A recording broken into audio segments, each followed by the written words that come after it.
Hi, Dr. Alex here, and welcome to what I hope will be an enjoyable series to many people, although it may be of niche interest. Specifically, this series is transcribing the audiobooks of Douglas Adams' The Hitchhiker's Guide to the Galaxy, The Restaurant at the End of the Universe, Life, the Universe and Everything, and So Long and Thanks for All the Fish, as read by Stephen Moore. Stephen Moore, for those who don't know, is the actor who played Marvin the Paranoid Android on the original radio production of The Hitchhiker's Guide to the Galaxy and the TV series which followed soon after. This is the genuine Marvin the Paranoid Android, except no substitutes. When the radio series first aired in 1979, I was about 5 years old, and it was then repeated multiple times over several years on Radio 4, where it was first broadcast. My father was an avid fan of Hitchhikers as soon as it was produced, had the books, which I still have copies of, and listened to the radio series repeatedly, as did I growing up, to the point where I think I overtook my father in terms of my fandom for the series and would insist that we listen to it whenever it was on a Saturday, usually around about lunchtime, and it just had to be on in the background so I could listen to it. Later, in school, having consumed the radio series multiple times and the books, I discovered the audiobooks in the school library, as read by Stephen Moore. And of course, I got these out and listened to them repeatedly as long as I could. Obviously, I had to take them back. They were, after all, library books on tape. Recently, I got to thinking about these books on tape and how enjoyable they were. Being read by Stephen Moore, it had the voice of Marvin the Paranoid Android whenever he read the Marvin lines, and of course, the correct voice for the other characters that he also read in the radio series. And simply as a narrator, he has an excellent reading voice. So I remembered how much I enjoyed those as a child and then thought, I wonder if they're still readily available. As it turns out, they are not. They have never been produced on CD or online. They only exist in that original tape form, and those tapes themselves are incredibly hard to find, as I discovered as I attempted to dig them out online from various shops and sources. I have now got all tapes available. I would like to stress, I do not own the copyright for these tapes. I do not own the copyright for the original material, and I'm recording them in these videos in an effort to preserve them because they are on magnetic tape. Magnetic tape degrades, and there aren't very many of them left around as far as I can see, and there's been no effort to reproduce these professionally in another format, either online, digitally, or even just on CD. So if you do own the copyright for these, please, by all means, copyright claim these videos as the material is your own, but I would request humbly that you do not block them, just monetize them. My channel isn't monetized, so I'm not going to make money from this anyway, but I would like people, future generations, to be able to access these amazing recordings and enjoy Stephen Moore's work long into the future. Anyway, enough about my motivations for doing this, and now here is So Long and Thanks for All the Fish, Cassette Side 3.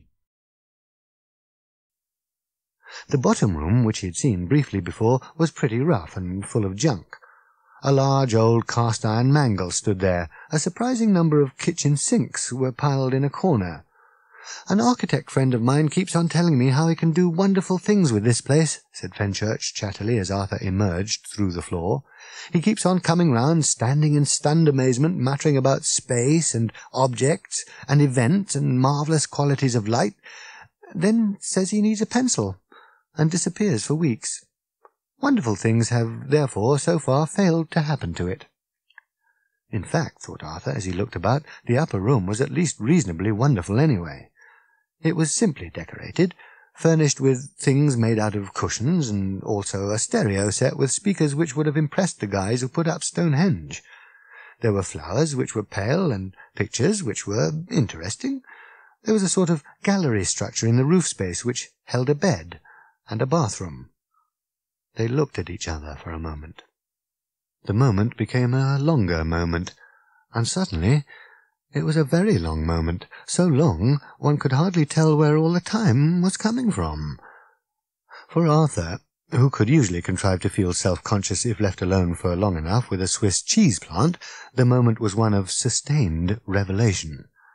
He felt on the sudden like a cramped and zoo-born animal who awakes one morning to find the door to his cage hanging quietly open, and the savannah stretching grey and pink to the distant rising sun, while all around new sounds are waking. Fenchurch dropped her eyes away at last, with a tiny shake of her head.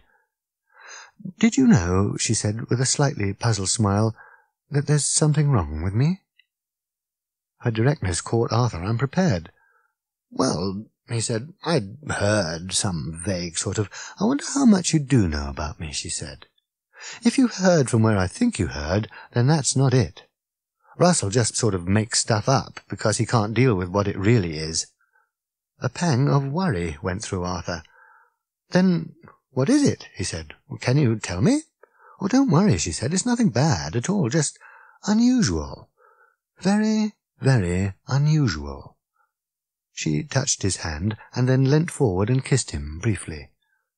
"I shall be very interested to know," she said, "if you manage to work out what it is this evening.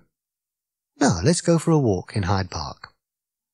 Arthur felt that if someone tapped him at that point he would have chimed, like the deep, sustained rolling chime his grey fishbowl made when he flicked it with his thumbnail. The summer sun was sinking through the trees in the park. Let's not mince words. Hyde Park is stunning. Everything about it is stunning except for the rubbish on Monday mornings. It is a park in which people do more extraordinary things than they do elsewhere. Arthur and Fenchurch found a man in shorts practising the bagpipes to himself under a tree. The piper paused to chase off an American couple who had tried timidly to put some coins on the box his bagpipes came in. "No!" he shouted at them. "Go away! I'm only practising." He started resolutely to re-inflate his bag, but even the noise this made could not disfigure their mood. Arthur put his arms around her and moved them slowly downwards. "I don't think it can be your bottom," he said after a while. "There doesn't seem to be anything wrong with that at all." "No," she agreed, "there's absolutely nothing wrong with my bottom." They kissed for so long that eventually the piper went and practised on the other side of the tree. "I'll tell you a story," said Arthur. "Good." They found a patch of grass which was relatively free of couples actually lying on top of each other, and sat and watched the stunning ducks and the low sunlight rippling on the water which ran beneath the stunning ducks. "A story," said Fenchurch, cuddling his arm to her, "which will tell you something of the sort of things that happened to me. It's absolutely true. You know, sometimes people tell you stories that are supposed to be something that happened to their wife's cousin's best friend, but actually probably got made up somewhere along the line. Well, it's like one of those stories, except that it actually happened. And I know it actually happened because the person it actually happened to was me." "Like the raffle ticket," Arthur laughed. "Yes. Anyway, I had a train to catch. I arrived at the station about 20 minutes early. I'd got the time of the train wrong. I suppose it is at least equally possible," he added after a moment's reflection, "that British Rail had got the time of the train wrong. Hadn't occurred to me before." "Get on with it," Fenchurch laughed. "So I bought a newspaper to do the crossword and went to the buffet to get a cup of coffee. I also bought some biscuits." "What sort?" "Rich tea. Good choice. I like them. Laden with all these possessions, I went and sat at a table. And don't ask me what the table was like, because this was some time ago and I can't remember. It was probably round." "All right. So, let me give you the layout. Me sitting at the table. On my left, the newspaper. On my right, the cup of coffee. In the middle of the table, the packet of biscuits. I see it perfectly." "What you don't see," said Arthur, "because I haven't mentioned him yet, is the guy sitting at the table already. He is sitting there opposite me." "What's he like?" "Perfectly ordinary. Briefcase, business suit. He didn't look," said Arthur, "as if he was about to do anything weird." "Ah, I know the type. What did he do?" "He leant across the table, picked up the packet of biscuits, tore it open, took one out, and ate it." "What? He ate it?" Fenchurch looked at him in astonishment. "What on earth did you do?" "Well, in the circumstances, I did what any red-blooded Englishman would do. I ignored him." "What? Why?" "Well, it's not the sort of thing you're trained for, is it? I searched my soul and discovered that there was nothing anywhere in my upbringing, experience, or even primal instincts to tell me how to react to someone who has quite simply, calmly, sitting right there in front of me, stolen one of my biscuits. Well, what happened then? I stared furiously at the crossword. Couldn't do a single clue. Took a sip of coffee. It was too hot to drink, so there was nothing for it. I braced myself. I took a biscuit, trying very hard not to notice that the packet was already mysteriously open. But you're fighting back, taking a tough line. Well, after my fashion, yes. I ate the biscuit. I ate it very deliberately and visibly so that he would have no doubt as to what it was I was doing. When I eat a biscuit, it stays eaten. So, what did he do? Took another one. Honestly, this is exactly what happened. He took another biscuit. He ate it, clear as daylight, certain as we are sitting on the ground. Fenchurch stirred uncomfortably. And the problem was, said Arthur, that having not said anything the first time, it was somehow even more difficult to broach the subject the second time around. What do you say? Excuse me, I couldn't help noticing, it doesn't work. No, I ignored it with, if anything, even more vigour than previously. I stared at the crossword again, still couldn't budge a bit of it, so showing some of the spirit that Henry V did on St. Crispin's Day, I went into the breach again. I took another biscuit, and for an instant our eyes met. Just for an instant, and we both looked away. But I am here to tell you that there was a little electricity in the air. There was a little tension building up over the table at about this time. I can imagine. We went through the whole packet like this. Him, me. Him, me. The whole packet? Well, it was only 8 biscuits, but it seemed like a lifetime of biscuits we were getting through at this point. When the empty packet was lying dead between us, the man at last got up, having done his worst, and left. I heaved a sigh of relief, of course. Of course. As it happened, my train was announced a moment or two later, so I finished my coffee, stood up, picked up the newspaper, and underneath the newspaper, yes, were my biscuits. What? Said Fenchurch. What? True. No, she gasped and tossed herself back on the grass, laughing. She sat up again. You complete nitwit, she hooted. You almost completely and utterly foolish person. She pushed him backwards, rolled over him, kissed him, and rolled off again. He was surprised at how light she was. Now you tell me a story, he said. She looked out over the lake and pondered. All right, she said. It's only a short one and not funny like yours, but anyway. She looked down. Arthur could feel that it was one of those sorts of moments. The air seemed to stand still around them, waiting. Arthur wished that the air would go away and mind its own business. When I was a kid, I had this picture hanging over the foot of my bed. What do you think of it so far? I like it. I think it's moving well. You're getting the bedroom interest in nice and early. We could probably do with some development with the picture. It was one of those pictures that children are supposed to like, she said, but don't. Full of endearing little animals doing endearing things, you know? I know. I was plagued with them too. Rabbits in waistcoats. Exactly. Now, these rabbits were in fact on a raft, as were assorted rats and owls. And a boy was sitting on the raft, a boy of the cheery gypsy ragamuffin variety. The picture worried me, I must say. There was an otter swimming in front of the raft, and I used to lie awake at night worrying about this otter having to pull the raft, with all these wretched animals on it who shouldn't even be on a raft, and the otter had such a thin tail to pull it with, I thought it must hurt, pulling it all the time. Worried me. Well, not badly, but just vaguely, all the time. Well, yes, I'm sure it would. Then, one day, and remember I'd been looking at this picture every night for years, I suddenly noticed that the raft had a sail. Never seen it before. The otter was fine, he was just swimming along.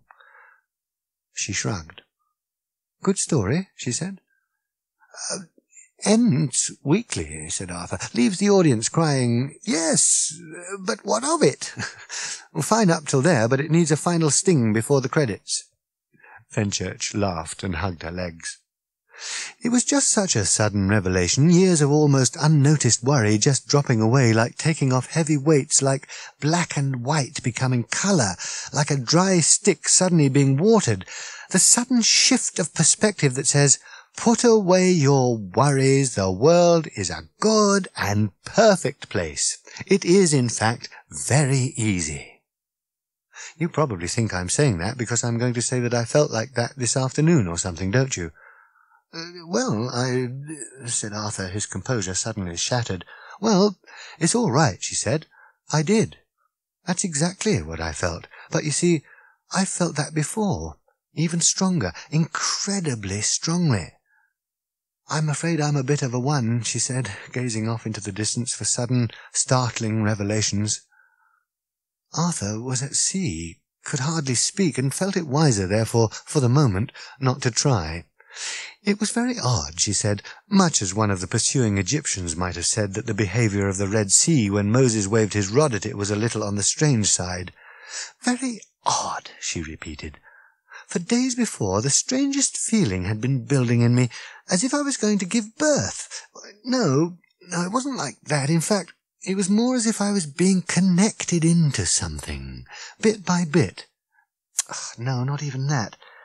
It was as if the whole of the earth, through me, was going to— Arthur, I mean this. This is very real to me. This is serious.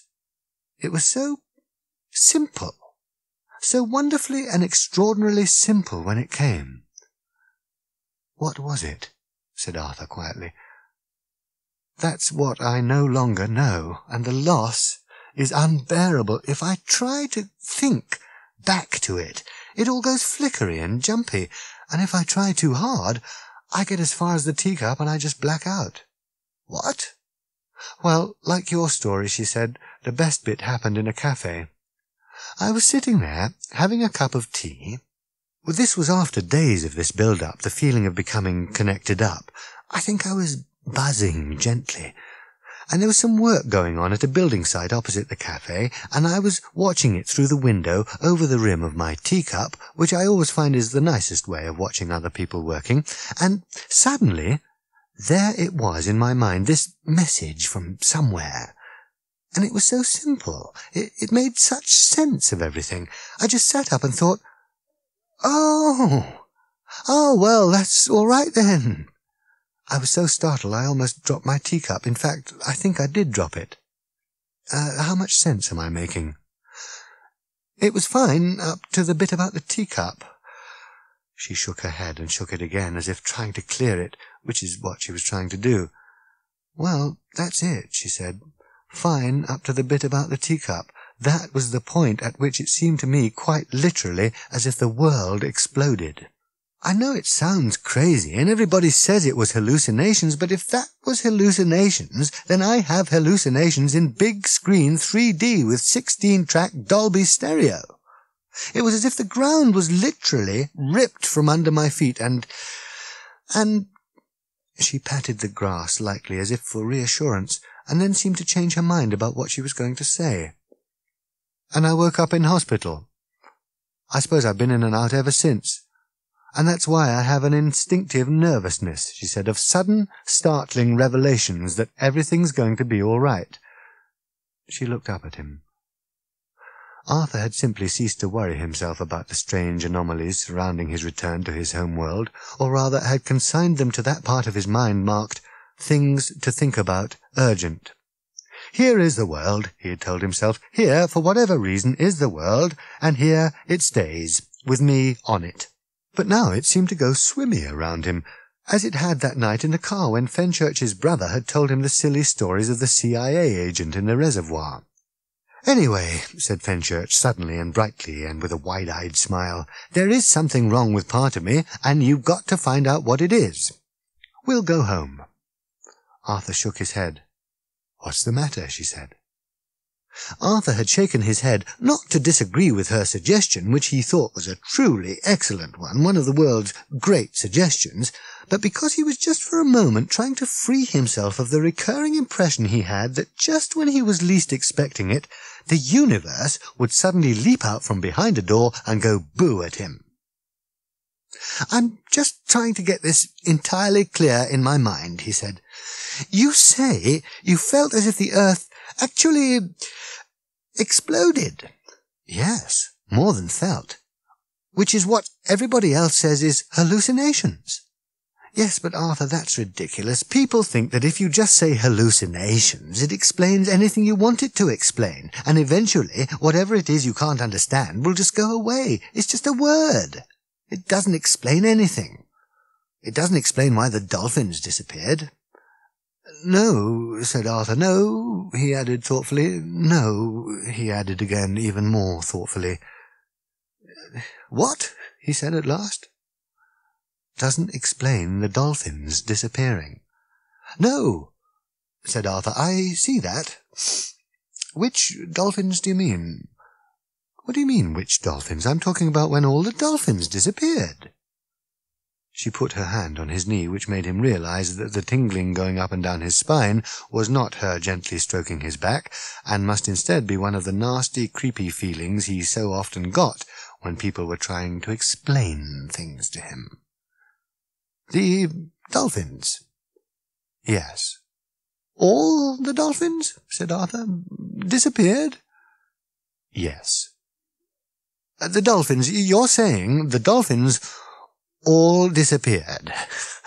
"Is this," said Arthur, trying to be absolutely clear on the point, "what you're saying?" "Arthur, where have you been, for heaven's sake? The dolphins all disappeared on the same day that I—" She stared at him intently. "No dolphins.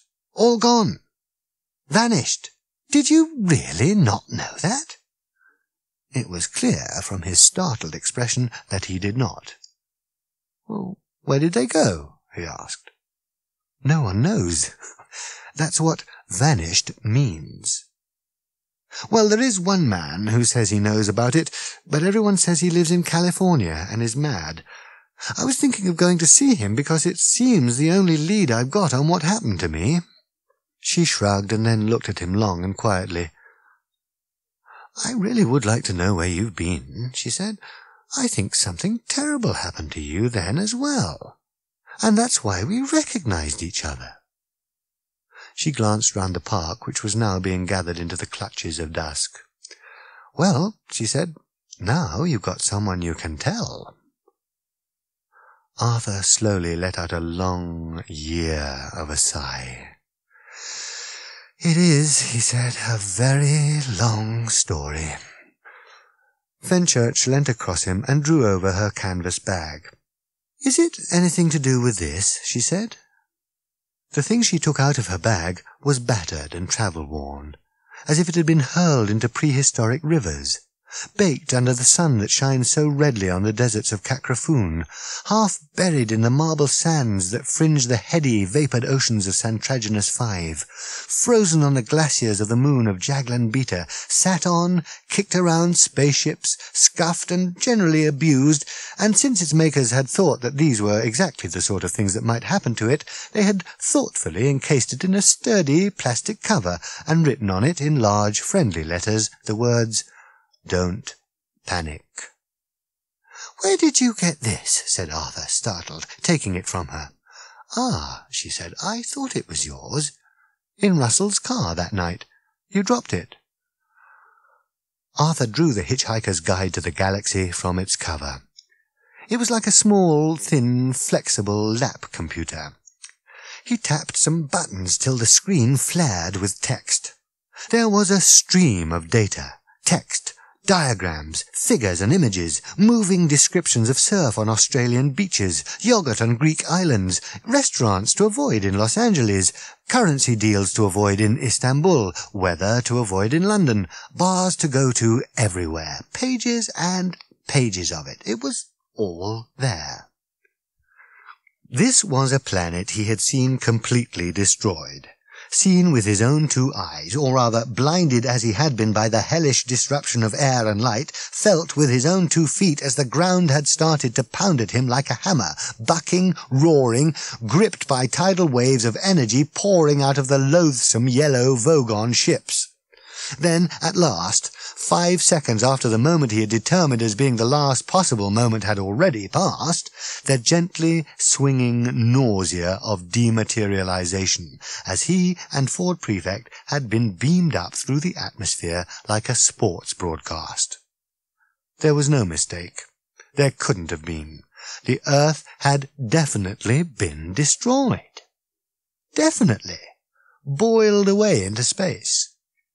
Suddenly he realized what the answer to the problem was, and it was this, that something very weird was happening.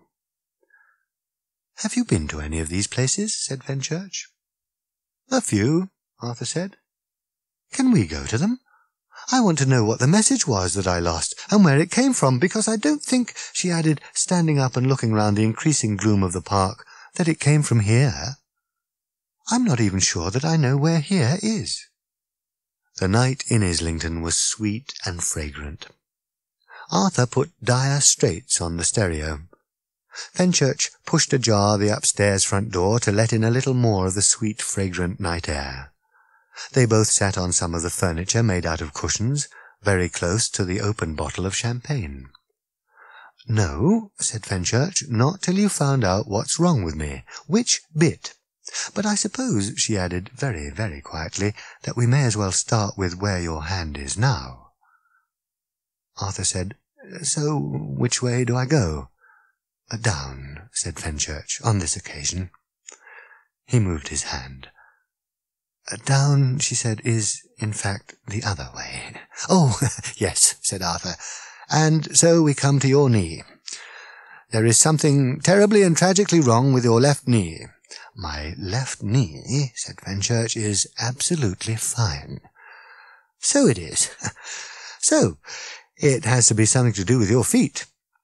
She smiled in the dim light, and wriggled her shoulders noncommittally against the cushions. Arthur held her left foot in his lap and looked it over carefully. All kinds of stuff about the way her dress fell away from her legs was making it difficult for him to think particularly clearly at this point.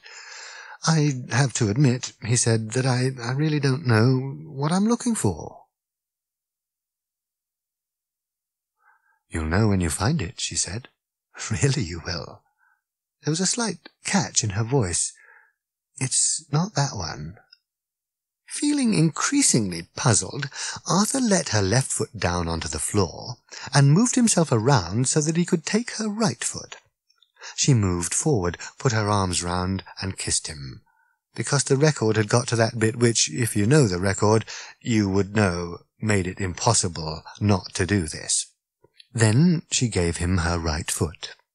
He stroked it, ran his fingers round her ankle, under her toes, along her instep, could find nothing wrong with it. She watched him with great amusement, laughed, and shook her head. "No, don't stop," she said, "but it's not that one." "You mean it's something to do with which leg I'm holding?" "Pick me up," she said quietly. He let her right foot down to the floor and stood up. So did she. He picked her up in his arms, and they kissed again. This went on for a while, then she said, "Now, put me down again." Still puzzled, he did so. "Well?" She looked at him almost challengingly. "So what's wrong with my feet?" she said. Arthur still did not understand. He sat on the floor, then got down on his hands and knees to look at her feet, in situ, as it were, in their normal habitat, and as he looked closely, something odd struck him. He put his head right down to the ground and peered. There was a long pause. He sat back heavily. "Yes," he said, "I see what's wrong with your feet. They don't touch the ground."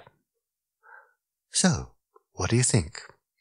Arthur looked up at her quickly and saw the deep apprehension making her eyes suddenly dark. She bit her lip and trembled. He stood up quickly, put his arms around her, and gave her a single kiss. "Perhaps you can do what I can do," he said. and walked straight out of her upstairs front door. The record got to the good bit. Luckily, there was a strong updraft in the alley because Arthur hadn't done this sort of thing for a while, at least not deliberately, and deliberately is exactly the way you are not meant to do it. He swung down sharply, nearly catching himself a nasty crack on the jaw with the doorstep, and tumbled through the air, so suddenly stunned with what a profoundly stupid thing he had just done that he completely forgot the bit about hitting the ground, and didn't. A nice trick, he thought to himself, if you can do it. The ground was hanging menacingly above his head. He tried not to think about the ground, what an extraordinary big thing it was, and how much it would hurt him if he decided to stop hanging there, and suddenly fall on him. A Mars bar wrapper fluttered down the alleyway. After a seeming moment of doubt and indecision, it eventually allowed the wind to ease it, fluttering between him and the ground. The ground was still hanging menacingly above his head, and he thought it was probably time to do something about that, such as fall away from it, which is what he did. As he fell very slowly, he closed his eyes carefully so as not to jolt anything.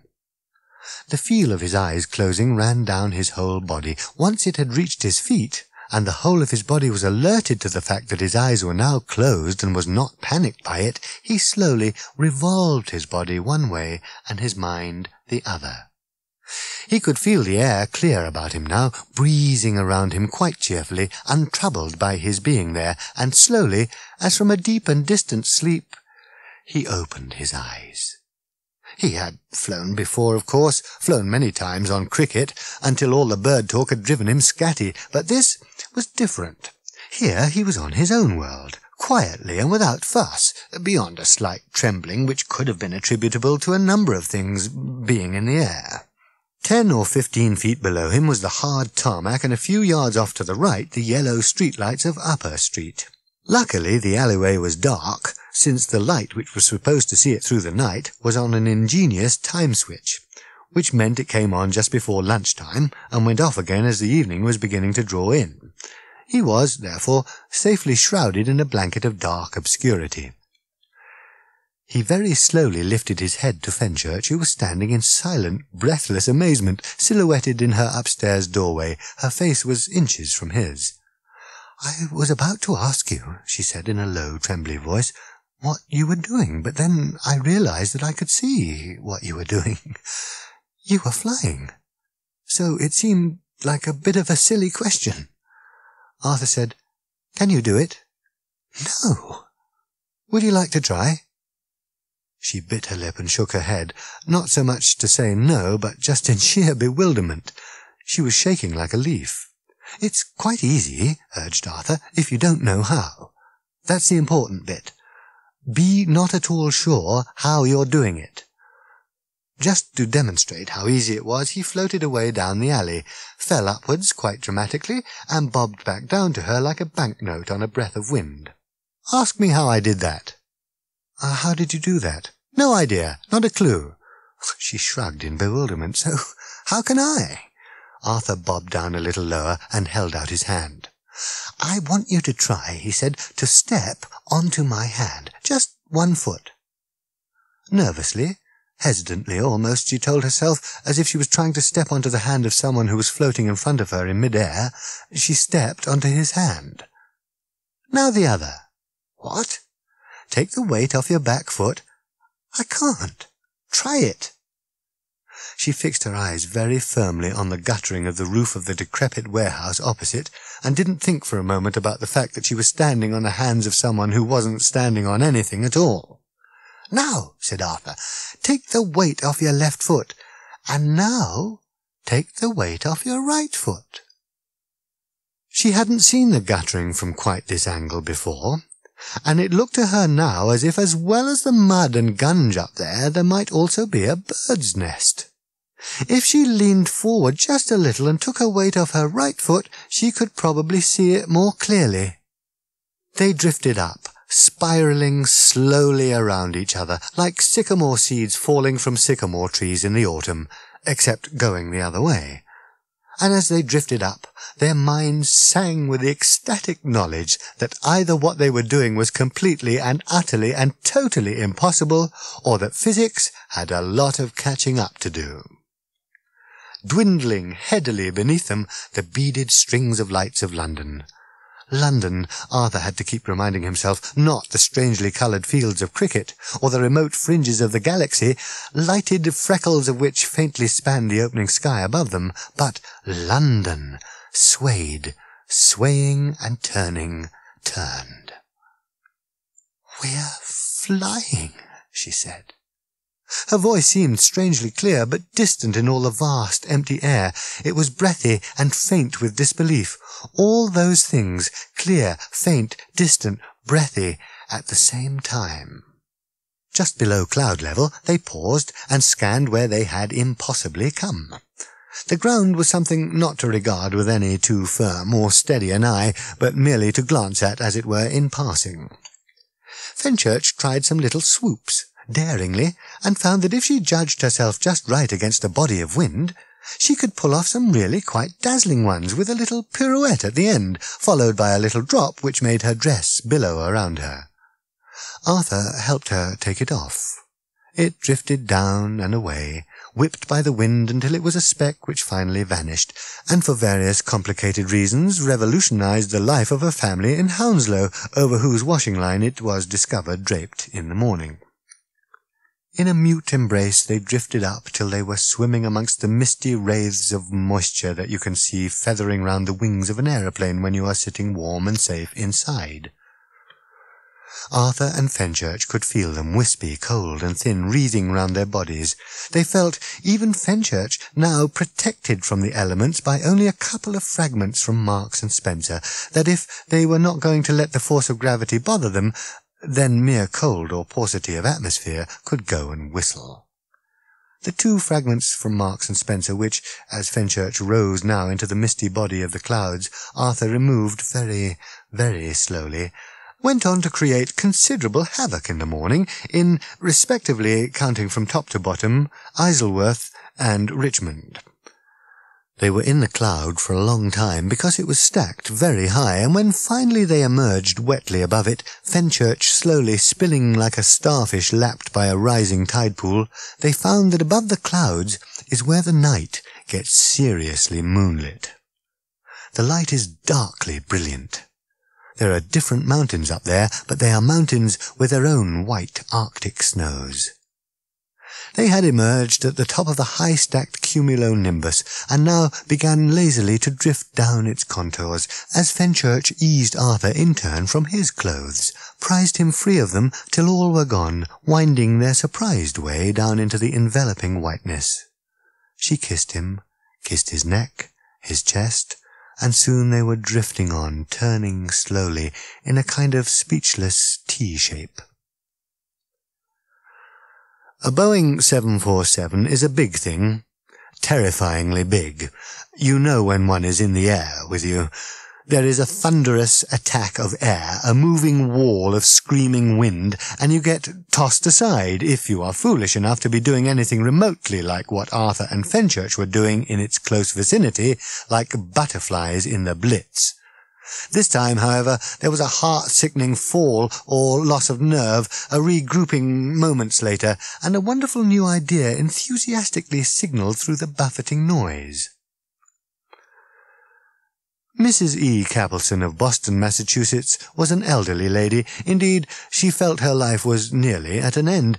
She had seen a lot of it, been puzzled by some, but she was a little uneasy to feel at this late stage bored by too much. It had all been very pleasant, but perhaps a little too explicable, a little too routine.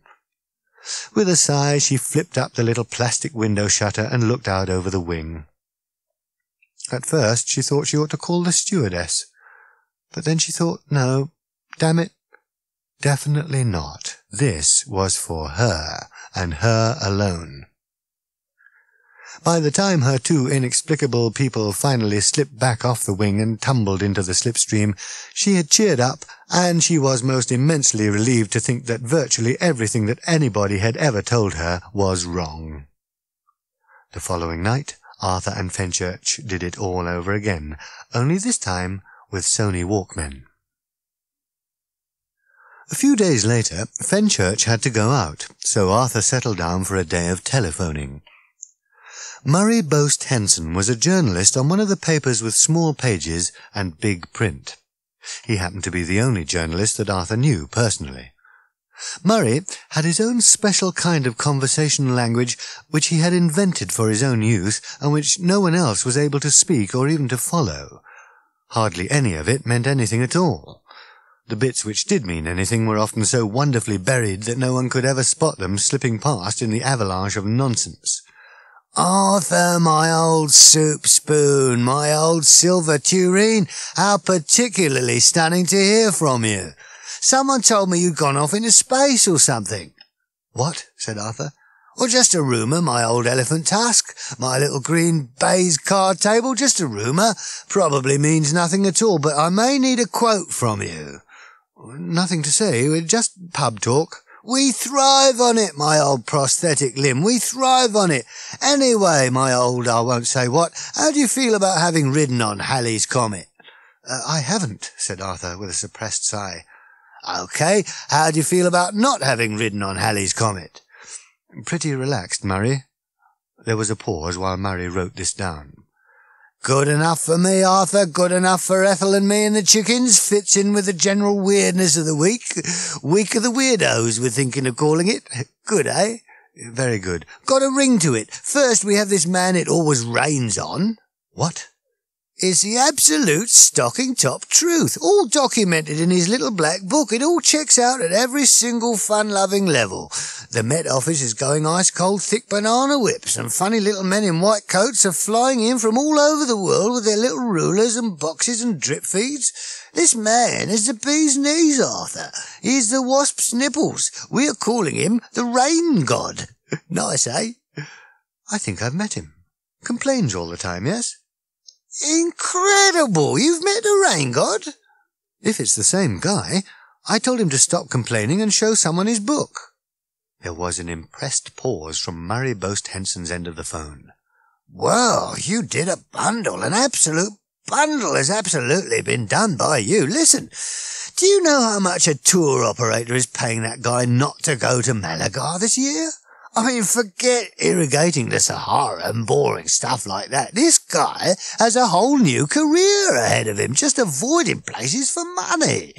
The man's turning into a monster, Arthur. We might even have to make him win the bingo. Listen, we may want to do a feature on you, Arthur. The man who made the rain god rain. We may need to photograph you under a garden shower, but that'll be okay. Where are you?" "Islington." "Islington?" "Yes." "Well, what about the real weirdness of the week? The real seriously loopy stuff? You know anything about these flying people?" "No." "You must have.